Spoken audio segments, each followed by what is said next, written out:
आम्ही असे शेतकरी बघितले 30 रुपयाला भाजी जावी, मेथी जावी, 20 रुपयाला जावी, लोकांनी 20 रुपयाच्या 2 मागितल्या. ते म्हणतो अरे माझ्या पोरांना आश्वासन देऊन आलोय मिठाई घेऊन ये. मला सांगा ज्याच्या घरी चहाला दूध नाही तो काय पोरांना मिठाई घेऊन देणार आहे. पण धाडस कसलंय त्या बापाचं.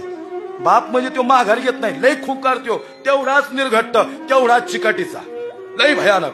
बाप दारात असताना मग रुबाब आहे घराला, सोडत नाही चित्त अजिबात. हो आज येईल रे तुम्हाला मिठाई घेऊन, आज आपली दिवाळी साजरी करू, उद्या सगळ्यांची दिवाळी, आपली थोडी लेट होईल.